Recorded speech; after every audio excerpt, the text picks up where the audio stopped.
It begins with a moment so unbelievable it could only be real. Elon Musk, the richest man on Earth, hunched over his desk at SpaceX, designing rockets to conquer Mars, when his phone buzzed with a call that would drag him back to a past he'd fought to escape.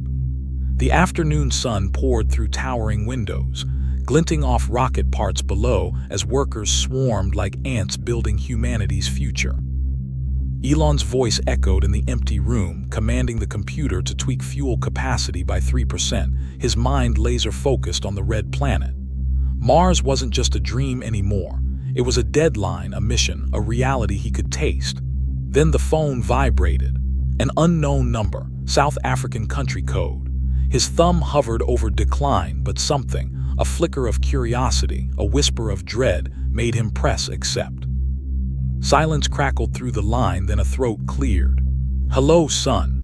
The voice hit him like a fist to the chest. Errol Musk, his father, a man he hadn't spoken to in 5 years and 2 months, a timeline Errol recited like he'd been counting every second.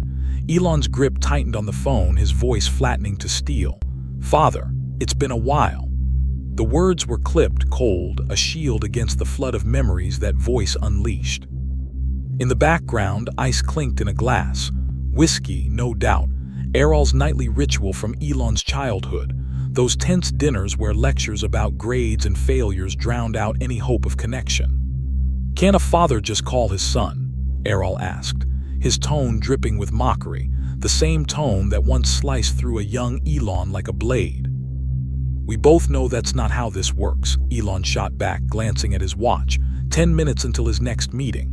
"No time for games. I'm busy. What do you want?" The question hung heavy, unanswered for a heartbeat until Errol sighed, a dramatic, rehearsed sound. "I need money." There it was, the truth stripped bare. Elon laughed, but it was a hollow, bitter sound. "Money," he repeated, incredulous. "Not spending money," Errol clarified, his voice quickening with excitement. "Investment money." "I found something big, Elon. Bigger than your cars, maybe even bigger than your rockets." Elon pinched the bridge of his nose, exhaustion creeping in. How many times had he heard this before? Errol's big opportunities were a soundtrack to his childhood, wild promises that sometimes paid off, inflating his father's ego but more often crashed into silent failures, followed by loud blame aimed at everyone but himself. "Not interested," Elon said, standing to pace beside the window. Below, a massive rocket engine rolled across the factory floor, a symbol of everything he'd built without his father's help. "You haven't even heard what it is," Errol pressed, his voice turning cold. "I don't need to," Elon replied, watching the engine disappear into the assembly bay. "Find another investor." "Is that what we are, family?" Errol snapped, the word laced with venom. Elon stopped packing, memories flashing like lightning. Harsh words at the dinner table, private tears the day he fled South Africa with barely enough for a one-way ticket. "Families don't disappear when things get hard," he said, his voice low. "They don't tear each other down, they don't only call when they need something." Errol's response lacked conviction. A week, that's unfair, drowned by the clink of ice and the pour of more whiskey. "Some things never changed." "Much?" Elon asked suddenly, not out of interest but exhaustion. 20 million should get us started," Errol answered too fast, the number ready on his tongue. "It's for mining rights, rare minerals that could revolutionize battery technology, right up your alley." Elon cut him off. "No, firm, final, you haven't even." I said no. The word father hung between them, a title devoid of warmth, a reminder of distance Elon had carved out long ago. Errol's tone softened, shifting tactics. "Son, I know things weren't perfect growing up. I made mistakes. But this could be a chance to work together, to build something as father and son. Don't you want that before it's too late?" For a fleeting second, Elon closed his eyes, imagining it working side by side, earning the approval he'd stopped chasing years ago. The fantasy crumbled fast. "If you want a relationship, it doesn't start with asking for $20 million, he said quietly. Silence stretched, thick and heavy, until Errol's voice turned to ice. "You think you're better than me, don't you? The great Elon Musk, changing the world while your father sits forgotten in Pretoria." The whiskey slurred his words now, revealing the real Errol beneath the charm. "You owe me. Everything you are started with me." Elon wasn't shocked, just tired, so tired of this endless cycle. "I need to think about it," he lied, desperate to end the call before old wounds bled anew. "Don't take too long," Errol warned. "Other investors are interested." Another lie. There were always other investors in Errol's tailies. "I'll call you," Elon said, knowing he wouldn't. "Don't disappoint me again, son." The line went dead, but the words lingered, echoing back to a 12-year-old Elon showing his father a rocket sketch, only to watch curiosity turn to dismissal in seconds. He set the phone down, turning to his holographic rockets, real, solid dreams he'd forged despite his father, not because of him. The office door opened and Jasmine, his assistant, stepped in with coffee. One look at his face stopped her. "What happened?" she asked, setting the cups down. Elon shook his head. "Nothing important, just ghosts from South Africa." She nodded, understanding without prying. "The team's ready to review the Mars landing sequence whenever you are."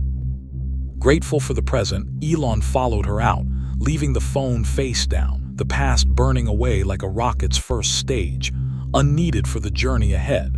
But deep down, he knew this ghost wouldn't stay buried. Errol Musk never did. That night, sleep eluded him. Lying in his stark bedroom, Elon stared at the ceiling as his father's voice looped in his mind. "You owe me." 3 words that yanked him back to a childhood he'd buried under layers of success. Suddenly, he was 10 again, little Kofi, a nickname from his mother's friend that stuck among the neighborhood kids, sitting cross-legged on his Pretoria bedroom floor. Computer parts surrounded him, bought with weeks of saved allowance, a programming book open beside him. His fingers moved with care, connecting wires, his tongue poking out in focus. "What mess are you making now?" Errol's voice boomed from the doorway, his shadow swallowing the room. "It's a computer," Kofi said, eyes bright with hope. "I'm building it myself." Errol stepped in, shoes clicking on hardwood, and picked up the circuit board Kofi had slaved over. "This won't work," he said, flipping it carelessly. "You've connected these all wrong. Books are written by failures who couldn't succeed themselves." He dropped the board, the sound a gunshot to Kofi's dreams. "You should be playing rugby like normal boys." He left, and Kofi sat alone, the parts now childish in his eyes. But that night, after the house slept, Kofi worked on. By sunrise, red-eyed but determined, he'd fix the connections. It didn't power on yet, he needed a supply, but it was right, he knew it. Back in California, Elon opened his eyes. That memory was tame compared to others. At least Errol hadn't called him stupid that day. Small mercies. The clock read 3:17 a.m. Sleep was a lost cause. He padded to his home office barefoot and opened his laptop. Work was his refuge, always had been. Another memory surfaced. He was 12, his mother setting the dinner table with grace despite a long day modeling. "Did you see my article in the Science magazine?" Kofi asked, holding up the publication where his letter on future energy had been printed. "That's wonderful, darling," May beamed, reading his words. "You'll change the world someday." Errol laughed as he entered. "He needs practical skills first. Those science fiction dreams won't pay bills." "It's not science fiction," Kofi argued. "Solar energy's real. Batteries are improving every year." Errol dismissed him. "Battery tech hasn't changed in 50 years. Trust me, I'm an engineer." Later, Kofi heard raised voices downstairs. Perched on the staircase, he listened. "You can't keep crushing his spirit," May said, her voice tight. "I'm preparing him for the real world," Errol shot back. "He's brilliant and you know it. Why can't you encourage him? So he can fail spectacularly. Better he learns his limitations now." "The only limitation in his life is you," May snapped. A crash, Errol's fist against the wall. "We're broke, May. Your father's mining investments collapsed. The house payment's late. Excuse me if I don't coddle his fantasies when our world's falling apart." Kofi crept back to bed, heart pounding. Money troubles explained his father's darkness. That night he vowed 2 things: never to depend on anyone for money and to one day provide for his mother. In his California office, adult Elon rubbed his eyes. The past was a flood now, unstoppable. Work couldn't dam it tonight. His phone buzzed, Jasmine texting about a Tesla meeting. Work would save him, as always. The past could chase, but it wouldn't catch him, not as long as he kept moving forward. The call from Errol wasn't just a ripple. It was a tidal wave. crashing through the carefully constructed walls Elon had built around his past. Hours after hanging up, he sat in a glass-walled Tesla conference room, surrounded by engineers discussing battery improvements. His body was there, nodding at heat distribution models, but his mind was trapped in Pretoria, clawing at memories he'd locked away. A young engineer's voice snapped him back. "Mr. Musk, your thoughts on the new cooling system?" He blinked, refocusing. "Show me the models again." As charts flickered on the screen, the forbidden memory broke through. He was 17 months from leaving South Africa, the kitchen table covered with university acceptance letters. His mother beamed, his sister Tosca buzzing with questions about Canada. "Will you see Moose? Do they really say A all the time?" she asked, eyes wide. Elon laughed. "I'll send Moose pics if I do." May squeezed his shoulder. "I'm so proud of you. This is just the beginning." The front door slammed and the warmth vanished. Errol stormed in, briefcase in hand, glancing at the papers. "What's all this?" he asked, though the logo screamed the answer. "Elon been accepted to Queen's University in Canada," May said, her voice edged with defiance. "Full scholarship." Errol sat, his face unreadable. "Canada, when were you going to mention this?" "I'm telling you now," Elon replied, meeting his gaze. "You're throwing away opportunities here." "My contacts at engineering firms. I don't want to be an engineer like you," Elon cut in. "I want physics, computer science." Errol's laugh was sharp, cruel. "And do what? Build spaceships," he spat the word. "Grow up, boy," Elon stood. "I am growing up, that's why I'm leaving." Errol's face darkened. "You think you can succeed without me, my connections, my name?" "Yes," Elon said simply. Errol stepped closer. "You're not ready for the real world." "Because you've kept me from it," Elon shot back. "Every idea I've had, you've torn down. Every dream you've laughed at. I've been preparing you. You've been controlling me. And it ends now." Silence was suffocating. May and Tosca froze, witnesses to a breaking point years in the making. Errol glanced at the letters, then turned to leave. At the doorway, he paused. "When you fail, and you will, don't come crawling back. Men in this family stand alone." "I know," Elon said. "That's what I'm doing." The memory faded as the Tesla meeting ended, engineers filing out. Jasmine lingered, studying him. "You're somewhere else today." "Just tired," he lied. "It's your father's call, isn't it?" she pressed. He almost smiled. "Nothing to talk about. Old history better buried." "History stays alive when we bury it," she said. In his office later, Elon stared at his phone. He could block Errol's number, he should. Instead, he dialed his mother. "Mom," he said when she answered, feeling 17 again. "Do you have time to talk?" "I've missed you," May replied, her voice a lifeline. "You're working too hard, aren't you?" He smiled. "There's a lot happening, but that's not why I called. Dad asked for money yesterday. 20 million for some mining venture." Silence, then a sigh. "How much?" 20 million. "Oh, Elon." Her exhaustion mirrored his own. "What did you tell him?" "That I'd think about it, but I'm not considering it." "Good. You know how his opportunities end." As they spoke, Elon's mind drifted to Canada. His tiny apartment, odd jobs, a pizza, a rare luxury. May had sent money, hiding it from Errol, even then her support a quiet rebellion against his father's shadow. Each struggle came with Errol's imagined taunt. "I told you so." But Elon never crawled back. He transferred to Penn, worked harder, ran a nightclub from his rented house to survive.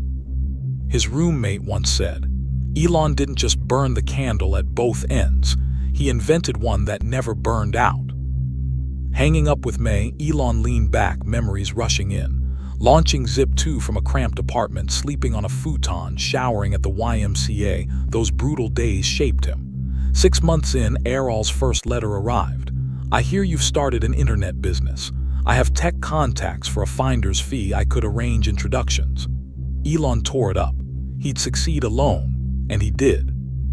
When Zip2 sold for over $300 million, his $22 million share wasn't about luxury.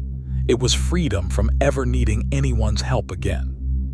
More letters followed as PayPal rose, congratulations laced with loan requests, investment pitches. Elon ignored them, quietly sending money to May instead. When PayPal sold to eBay, he funded SpaceX and Tesla, dreams that nearly broke him. In 2008, both companies teetered on collapse. Elon walked to a cabinet, pulling out a locked box. Inside, a 2008 letter from Errol. "Son, I hear things aren't going well. I could loan you money, part ownership in your struggling companies. Even you must admit rockets and electric cars were foolish dreams. He'd almost burned it. Instead, he kept it, a reminder. He didn't need Errol then, and he didn't now. Those dark days sleeping on factory floors, pouring his last dollars into payroll, forged Tesla and SpaceX into giants. A knock interrupted his thoughts. Jasmine entered with a tablet. Journalists are asking about your father's interview. What interview? She handed him the device. A South African headline. Elon Musk's father. I funded his first steps to success. Errol claimed he'd provided starter money, guidance, lies so bold they were almost art. He's saying you've forgotten your roots, Jasmine said. Elon laughed bitterly. Should PR respond? No, it'll feed the fire. He's also working on a memoir, Raising the World's Richest Man. That stung deeper. Errol was rewriting history, painting himself as the architect of Elon's success. Let him write what he wants, Elon said. Truth isn't in ego-stroking books. His phone buzzed, May texting. Saw Errol's nonsense. Living well is the best revenge. She was right. The past couldn't hurt him unless he let it. Errol could demand all he wanted. Elon had nothing left to prove. Errol's lies didn't fade, they grew claws. 3 days after the call, Elon arrived at SpaceX early, the facility quiet except for a few night shift engineers. Their tired faces lit up as he passed. Morning, Mr. Musk, Zoe called, monitoring test data. Morning, Zoe, he replied, her name a small anchor in the storm brewing inside him. He knew his people, his chosen family, not just employees, but believers in a mission bigger than themselves.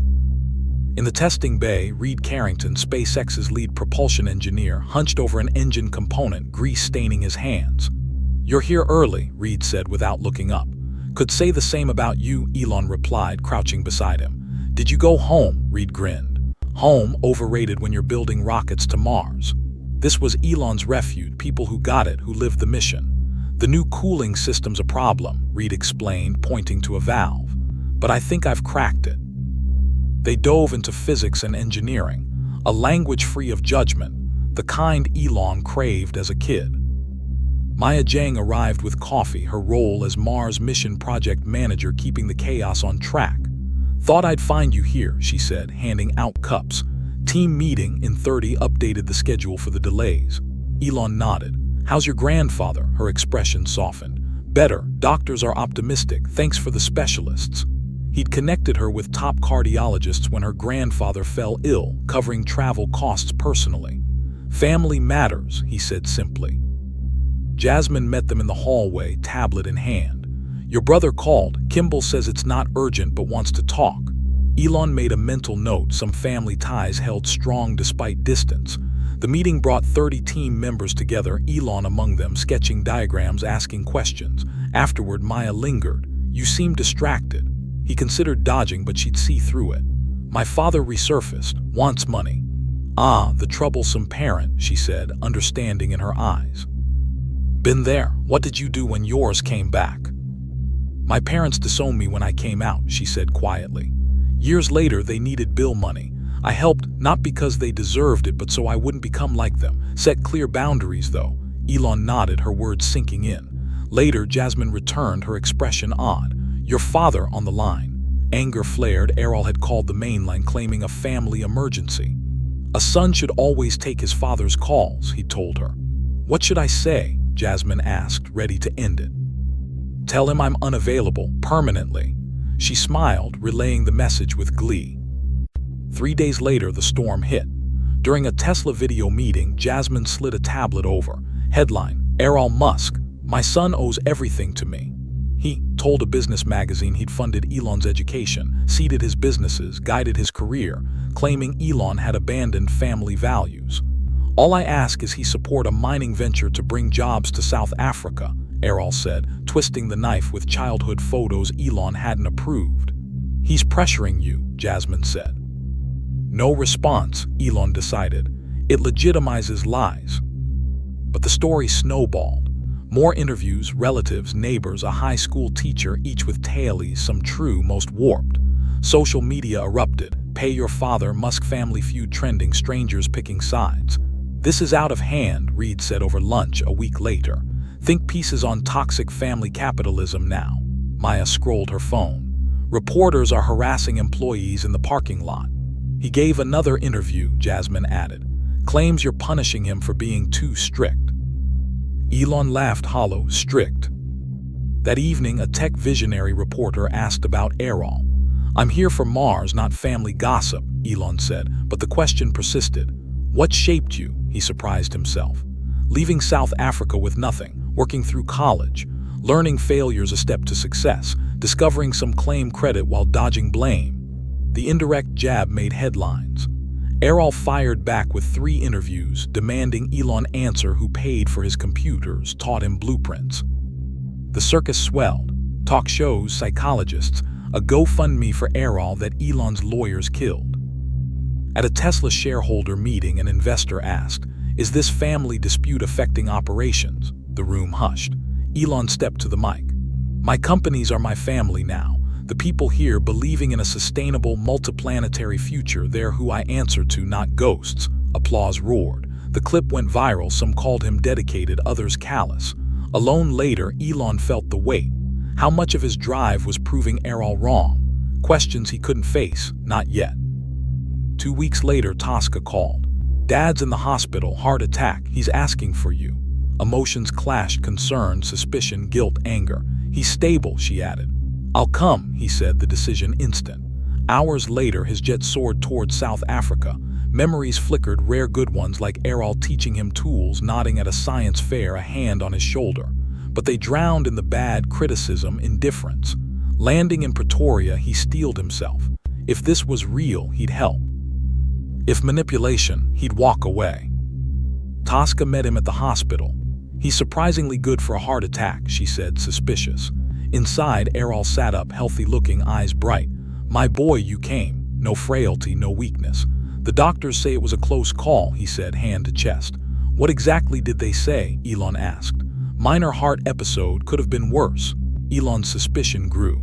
"Why me specifically?" "Near death clarifies priorities," Errol said, reaching for a folder. "I need to show you something." Geological surveys spilled out mining reports. "Rare earth elements for batteries," Errol beamed. "You faked a heart attack for this?" Elon asked, stunned. "I didn't fake it," Errol snapped. "I emphasized the urgency." Tosca stormed out, disgusted. Alone, Elon faced his father. "I'm leaving." "Wait, this could be billions. Musk Minerals, your legacy." "Or yours," Elon said. Then Errol's mask slipped. "I have your childhood journals, rocket designs, poems, manifestos. The press would love them." "Or your competitors." The threat landed, raw and ugly. "You'd sell my memories. I'd prefer we partner. 20 million, a small price for privacy." Elon stared at this man, not a father seeking peace, but a schemer grabbing for glory. "I'll think about it," he said, walking out. "Don't take too long," Errol called. "They're fragile." In the hall, Tosca handed him coffee. "He's blackmailing me now," Elon said. "I'm sorry I called you," she replied. "It's not your fault," he assured her. "You thought he was dying." Back in California, the past wasn't just haunting. It was a weapon aimed at his future. Elon Musk returned to California with a storm raging inside him, his father's blackmail threat echoing louder than the jet engines that carried him home. 3 days later, he sat in his minimalist living room, not a place for relaxation, but a sterile space reflecting a life consumed by work. The confrontation in that Pretoria hospital room had cracked something open, and the past was spilling out, unstoppable now. He'd called his inner circle, Jasmine, Reed, and Maya, not to SpaceX or Tesla, but here to his home. These weren't just colleagues, they were the family he'd chosen, the ones who'd stood by him when the world watched his every move. "Thanks for coming," he said, packing as they settled on the sparse furniture. "What I'm about to share stays here." Their eyes met his, steady and serious. "My father's blackmailing me. 20 million for his mining scam, or he releases my childhood journals to the press and competitors." Reed's reaction was instant. "That's disgusting, your own father." "Technically," Elon replied, a grim twist to his lips. Jasmine scribbled notes. "We should get legal on this, cease and desist, injunctions, PR fallout prep." Maya nodded. "Counter messaging if it leaks." Their efficiency was a machine kicking into gear, but Elon held up a hand. I didn't call you for legal strategies. I have lawyers for that. I called you because I trust your judgment, not as employees, but as friends. The word friends landed heavy. He didn't toss it around lightly. Silence settled, thick with unspoken loyalty. What's in these journals? Reed asked. Are they damaging or is he bluffing? Elon sat, energy draining. Teenage rocket designs, philosophical ramblings, personal, not scandalous. Things no one should see dragged through headlines. He kept them all these years, Maya asked, her voice soft. That's kind of sad. Sad, Elon questioned. To hold your kids' memories not for love but leverage. Yeah, sad, she said. I know manipulative parents. Mine disowned me when I came out. 6 years of silence, then they needed surgery money. Suddenly I was family again. What did you do? Elon asked, drawn in. Paid for it, not because they deserved it, but so I wouldn't become them. People who measure relationships in dollars. But I set boundaries. My terms, not theirs. Leaned forward. My dad was different, overbearing, but meant well, wanted me in construction. When I chose aerospace, he said I was throwing my life away. Sounds familiar, Elon said. Last year, after SpaceX's historic landing, he called first, Reed grinned. Success speaks louder than words. Jasmine, usually guarded, spoke up.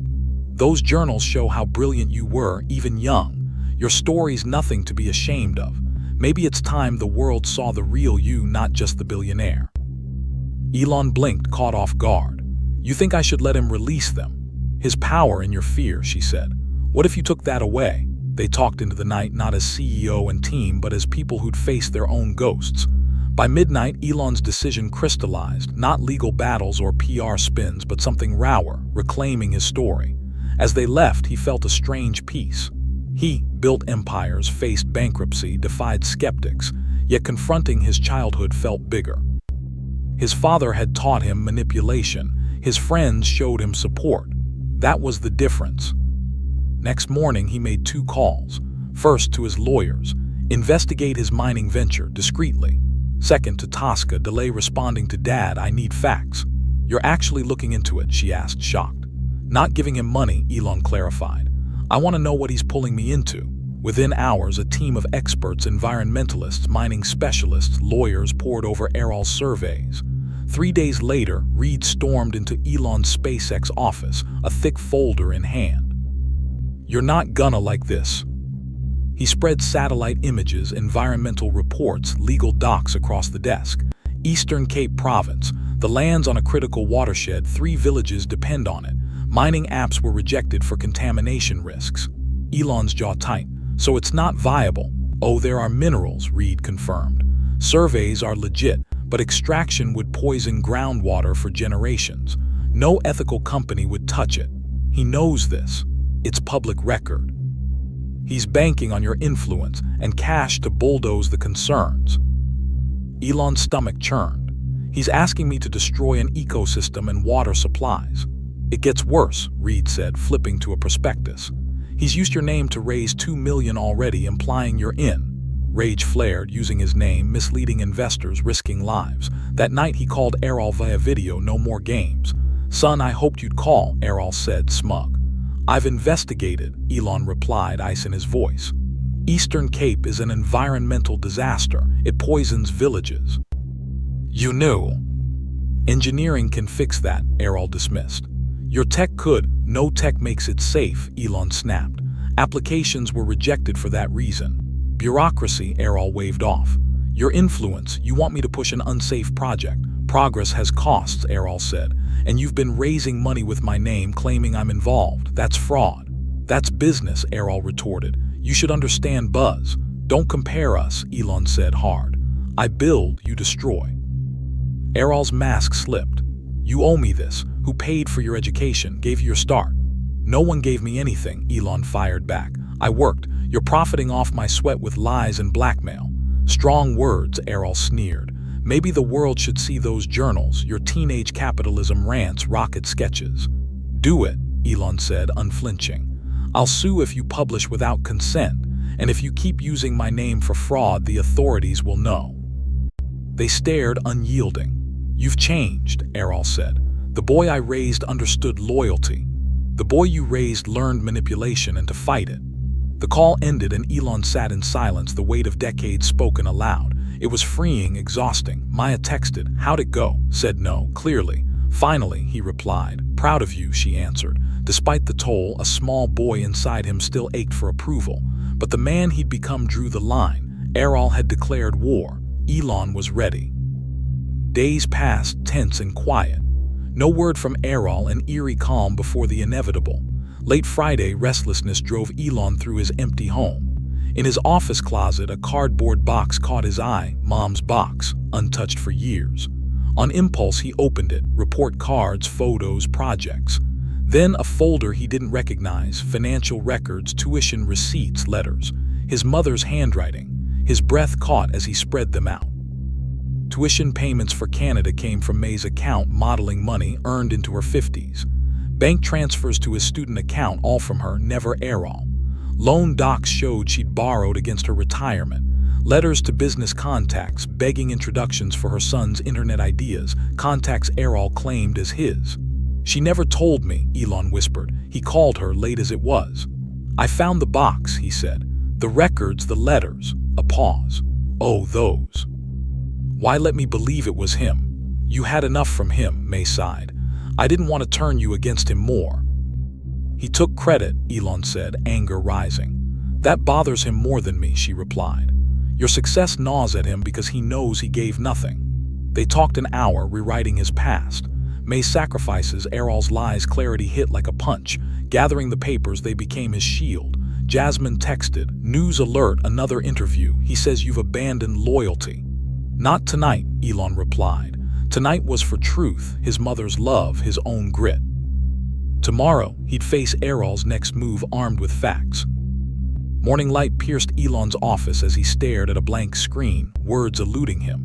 How do you distill a lifetime of pain and triumph? How do you reclaim a story someone's twisting into lies? For an hour, he typed and erased, wrestling with his past. Errol had escalated, 3 more interviews, each a sob story of a supportive father betrayed, hinting at journal revelations. The blackmail loomed, but Elon felt calm. His mother's box had shifted something. He wasn't cornered, he was grounded.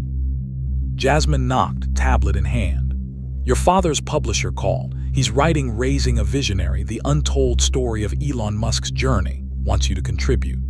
Elon laughed sharp, incredulous. "No thanks." She left and he wrote. About Pretoria, his love for books, the privilege and neglect. May's strength, working jobs to prop up a family Errol let falter. Leaving with nothing, college struggles, Zip 2's brutal birth, failure, perseverance. By midday, 20 pages spilled out, not a full life but enough. Enough to be true. He called Reed, Maya and Jasmine back. "I've decided," he said, handing them copies. "No blackmail, no letting him control my story." They read, silent, occasionally glancing up, surprise, empathy. "This is powerful," Maya said. "But so personal, are you sure?" "Not public," Elon clarified. "Just him." Reed frowned. "You're giving him your autobiography." "The truth," Elon corrected, showing the letter. "Dad, publish what you want. I'm not afraid. These pages are what happened, not your fiction. No mining money, it's unsound. Whatever I owe, this truth pays it. You taught me who not to be." "Bold," Reed said. "Ready if he publishes." "Yes," Elon replied. "There are kids' dreams, some I've built, some I'm chasing, nothing to hide." "His memoir," Jasmine asked. "Let him write, people see through ego." They planned, legal if needed, PR if messy, but Elon had shifted the game. He wasn't reacting, he was leading. The package shipped to South Africa that afternoon, his story, his terms. That night he drove to SpaceX alone, tracing the Mars rocket's curves. This was his legacy, tangible, real, not journals or gossip. May texted, "You okay?" "Better," he replied, "told the truth. Proud of you, always." Her words outshone any headline. Next morning, work consumed him, Mars plans, battery designs, focus unbroken by Errol's silence. Jasmine entered late, hesitant. Package delivered, no response, no interviews, nothing. "Maybe he's reading," she suggested. "Maybe," Elon said, doubtful. Errol didn't retreat, he schemed. But Elon was ready, his narrative reclaimed, the past powerless. 3 weeks passed, silence from Errol, media fatting, SpaceX and Tesla humming. "He's regrouping," Jasmine guessed. Or reflecting, Maya hoped. Elon wasn't sold, Errol didn't change. Then a Thursday rocket test was interrupted. Jasmine handed him a tablet. Live stream from Pretoria, your father's press conference. His stomach nodded, but he watched with Reed, Maya, Jasmine united. Errol took the podium, older, frailer. I'm announcing regarding the Eastern Cape mining project, he began. Elon braced, threats, demands. After consideration and expert consultation, I'm donating the rights to the Conservation Trust. The land won't be developed. Shock hit. The minerals are valuable, Errol said, but the environmental cost is too high. The watershed must stay protected. Sincere, unfamiliar from him. Reporters pressed. What changed? Errol paused, vulnerable. Every father hopes to teach his kids. Sometimes they teach you. The stream ended abruptly. Did he credit you? Maya asked. Without nomming me, Jasmine noted, impressed. Elon processed, was this real or a ploy? 2 days later, a package arrived from South Africa. Alone, he opened it, his journals returned, no strings. A medical report, early cognitive decline, a letter. Elon, I'm settling affairs while I can. No need for concern, I'm cared for. The family home, deeded to the May Musk Future Innovators Fund for tech students. Your journals are yours. I kept them not for leverage, but as proof of a brilliant child I couldn't understand or support. You succeeded despite me. That's your win, my loss. He read twice, emotions swirling, no apology, just truth. Tosca called. Did you know about his diagnosis? Months ago, she said. He swore me to secrecy. The trust, the fund, all real, signed last week. He's different since your package. Elon sat with the journals, rocket equations, big questions, now just a kid's dreams, not threats. He shelved them, visible. You're keeping them out, Jasmine asked later. Just notebooks, he smiled. Nothing to hide. Will you reply? Some talks are too late, he said, but the future's open. Errol's move wasn't the end, just a pivot. Elon's story stood firm. 3 months after Errol's press conference, Elon stood on SpaceX's observation deck, the air buzzing with anticipation. Below, a rocket gleamed, the most ambitious yet, a cornerstone for the Mars colony he'd dreamed of since scribbling in those journals now resting on his shelf. 5 minutes to launch, a voice boomed. Reed monitored data, Maya coordinated via headset. Jasmine stood ready, his chosen family, forged not by blood but by shared vision. Everything's good, Reed reported. Weather's perfect. Elon nodded, eyes on the rocket, every line a testament to years of grit. His phone buzzed, May. Watching the stream, so proud, always have been. He smiled, texting back, thanks.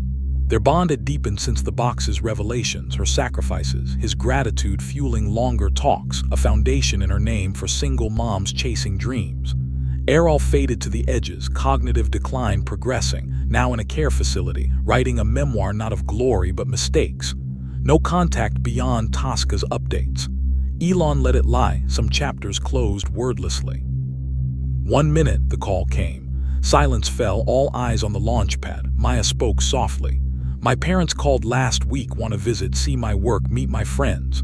Your chosen family, Elon said. What you say? Yes, she smiled. Some ties evolve with boundaries. He nodded, her words mirroring his journey. 10 seconds. The countdown ticked, and Elon's mind traced the months since Errol's demand, a spark that ignited not just conflict but liberation. Engines roared, flames erupted, and the rocket rose, slow, then soaring, carrying humanity's multiplanetary dream. Cheers exploded as it cleared the tower.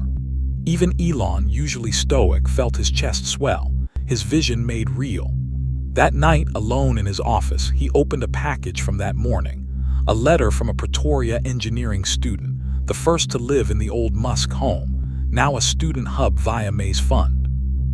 Your story inspired me, she wrote, enclosing solar storage designs echoing his own young sketches. Not just success, but struggles, rejection, doubt.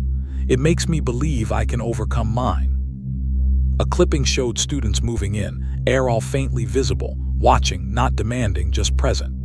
The final twist wasn't money or journals, but freedom, Errol's from his own ego, Elon from his shadow. He framed the letter with a photo of May and siblings, his true anchors. Outside, stars gleamed, his rockets reaching for them. The past couldn't change, but it didn't need to, just accepted, learned from, released. Backtracking, the journey began with that call, Errol's voice shattering Elon's focus, demanding millions. It wasn't about money but control, legacy, a father clawing for relevance in a son's world. Elon could have paid, silenced it, but he fought, faced the hospital ruse, the blackmail, the lies. Each step peeled back Errol's fiction, revealing May's quiet heroism, Elon's own resolve. The journals, once a weapon, became a bridge, not to Errol but to his younger self, dreaming big despite dismissal. Errol's pivot, donating the land, returning the journals, wasn't redemption but recognition. Cognitive decline forced clarity, and Elon's truth, sent in those 20 pages, struck a chord. The home's transformation into a student haven was Errol's last act, not demanded but given, a legacy shift neither foresaw. For Elon, it closed a loop. He'd feared exposure. Instead, he found his story, raw, messy, real, could lift others. That Pretoria girl's letter proved it. The rocket's success that day wasn't the end, but a milestone. SpaceX hummed, Tesla innovated, and Elon's mind raced with what's next. Mars bases, cleaner energy, humanity's survival. Errol's demand had been a spark, but the fire was Elon's, forged in rejection, fueled by defiance, tempered by love from those who mattered. His father taught him what to avoid. His mother, team and own, showed him what to build. Looking back, the emotional peaks hit hard. That hospital betrayal, journals wielded like knives, May's hidden sacrifices bared. But the lows birthed highs, standing firm, reclaiming his voice, watching a rocket rise as proof he'd outrun the past. Errol wanted millions, Elon gave him truth. Errol sought glory, Elon built it not for him but despite him. The peace wasn't perfect but real, earned through fire, not handed by fate. Gazing at the stars, Elon understood. No wealth, no tech could rewrite history, but history didn't need rewriting, just facing. The boy who'd filled those journals was now the man making them real. The father who'd crushed them now aided others to dream. Between pain and promise, peace settled, not loud, not grand, but steady. That was the revelation, quiet, profound, unshakable. The story ends not with a bang, but a launch, a rocket piercing the sky, a symbol of what's possible when you refuse to be defined by what tried to break you. Elon's response to Errol wasn't words, but this: a life of creation, a legacy of impact, a future no blackmail could touch. From a call that shook him to a truth that freed him, this was his revenge, not bitter but brilliant. A life so big, so bold, it left the past in awe. And you listening now, where are you? Drop your spot below. If this hit you, smash that like, subscribe for more wild, real tales. Share it, spread the raw truth of family, boundaries, and triumph. New stories drop weekly, captivating, inspiring, shocking. Thanks for riding this roller coaster. Until next time, keep chasing your stars. Hit that like button if this blew you away. Subscribe now and tap the bell. Don't miss what's next. Share this with your friends. Let's get everyone in on this. Drop your thoughts below.